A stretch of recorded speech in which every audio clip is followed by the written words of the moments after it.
សួស្តីអ្នកទាំងអស់គ្នាថ្ងៃនេះខ្ញុំនឹងបង្ហាញពីវិធីប្រើប្រាស់នៅរូបមន្តមួយដែលមានឈ្មោះថា Choose ហើយខ្ញុំមានឧទាហរណ៍រហូតដល់ចំនួន9ឥឡូវយើងចូលមកដល់ចំណុចចាប់ផ្ដើមសិនសេចក្តីផ្ដើមគឺរូបមន្ត Choose គឺសរសេរបែបនេះហើយនៅក្នុងរូបមន្ត Choose ហ្នឹងគឺមានចំណុចសំខាន់ពីរដែលមានឈ្មោះថា Index ដែលសំដៅទៅលើការដាក់នៅលេខរៀងទី2គឺនិយាយអំពីលទ្ធផលដែលមានឈ្មោះនៅក្នុងភាសាបច្ចេកទេសគេដាក់ value ហើយលទ្ធផលនេះយើងអាចកំណត់បានច្រើនអាចចាប់ពី1រហូតដល់254លទ្ធផលឯណោះដូចគ្នាដែរលេខរៀងក៏ដូចគ្នាគឺយើងអាចដាក់បាន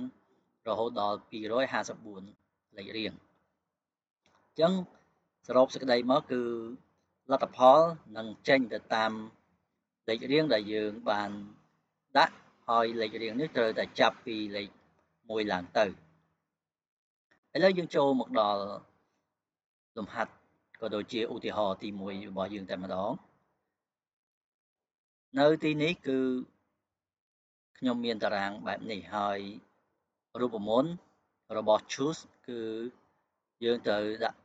សញ្ញាស្មើតមកយើងសរសេរពាក្យថា choose ហើយនៅត្រង់នេះលោកអ្នកអាចដាក់ជាលេខរៀងក៏បានប៉ុន្តែនៅត្រង់នេះខ្ញុំដាក់នៅ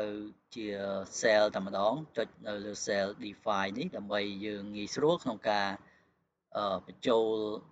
តួលេខតាមការជាក់ស្ដែងរបស់យើងតមកដល់កន្លែង value លោកអ្នកឃើញហើយនៅពេលដែលខ្ញុំចុចដល់កន្លែងនេះគឺចូលដល់ពាក្យថា value អញ្ចឹងខ្ញុំដាក់ជាអក្សរ A តមក B C D E F រហូតដល់ G អញ្ចឹងលោកអ្នកឃើញហើយគឺលទ្ធផលគេបានប្រាប់ថានេះជាលទ្ធផលទី6នេះលទ្ធផលទី7នៅពេលដែលលោកអ្នកសរសេរបែបនេះហើយគឺយើងបាន enter តមកយើងដាក់លេខរៀងទាំងអស់គ្នាគឺខ្ញុំដាក់លេខ1នៅពេលដែលខ្ញុំដាក់លេខ1គឺចេញអក្សរ A លេខ2 B លេខ7 G នៅពេលដែលខ្ញុំដាក់លេខ8គឺចេញបែបនេះដោយសារតែយើងមិនទាន់បានកំណត់រហូតដល់លេខរៀងទី8ទេអញ្ចឹងត្រូវចេញពាក្យថា value នេះមានន័យថាអត់ទាន់មានលេខដាក់ឲ្យគេទេអញ្ចឹងយើងកំណត់បានត្រឹមតែលេខរៀងទី7តែប៉ុណ្ណោះ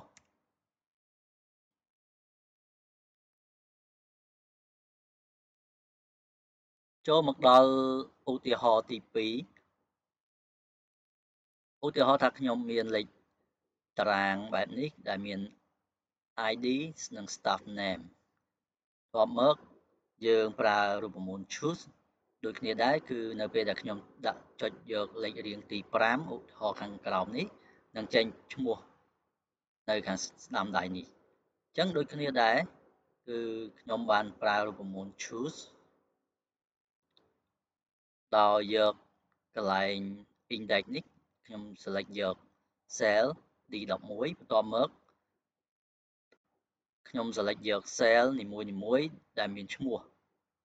គឺទៅតាមលេខរៀងបែបនេះគឺធ្វើបែបនេះគឺមានភាពងាយស្រួលជាងអ្វីដែលយើងបានសរសេរជាអក្សរដោយបានបង្ហាញនៅក្នុងឧទាហរណ៍ទី1ដែលយើងត្រូវចំណាយពេលក្នុងការសរសេរធ្មេញកណ្ដុរហើយសរសេរអក្សរចូលបែបនេះហើយពិបាកក្នុងការបដូរនៅទិន្នន័យបើសិនបើយើងចង់បដូរអញ្ចឹងយើងអាចធ្វើ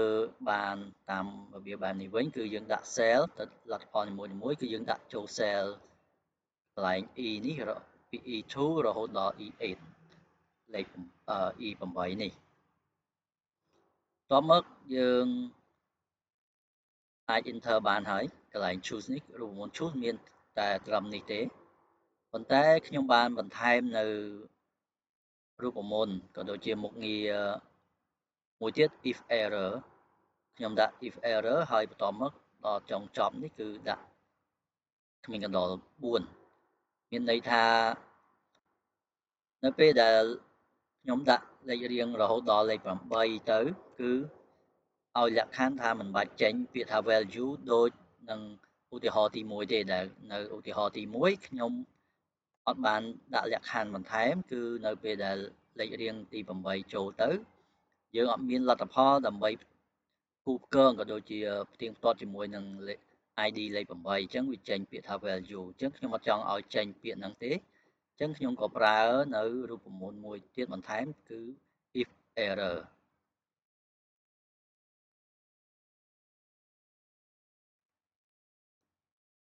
មួយទៀតជាឧទាហរណ៍ទី3គឺតារាង ID ហើយក៏នឹង staff name ដូចគ្នាដូចទៅនឹងឧទាហរណ៍ទី2ដែរប៉ុន្តែនៅត្រង់ខាងក្រោមនេះខ្ញុំចង់ដាក់ចេញជាលេខរៀងច្រើនតែម្ដងអត់ចេញលេខរៀងមួយប៉ុណ្ណេះទេគឺខ្ញុំចេញឲ្យបាន ID 7តែម្ដងប៉ុន្តែខ្ញុំចង់ដាក់លេខប៉ុន្មានមុនក៏បានដែរឧទាហរណ៍ថាខ្ញុំដាក់លេខ5មុនគឺនឹងចេញឈ្មោះលេខរៀងទី5បន្ទាប់មកលេខ7លេខ2លេខ4លេខ1លេខ6និងលេខ3អញ្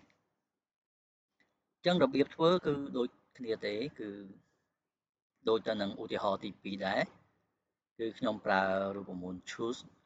ន្ទាប់មកគឺខ្ញុំប្រើរូបមន្តបន្ថែម error ប៉ុន្តែនៅត្រង់នេះដែរនៅពេលដែលលោកអ្នកធ្វើលោកអ្នកត្រូវតែ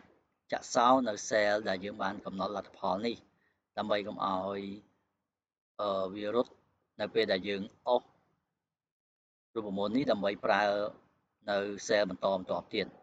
អញ្ចឹងយើងត្រូវតែចាក់សោនេះគឺយើងចុច F4 ទៅគឺនឹងចាក់សោហើយបាទ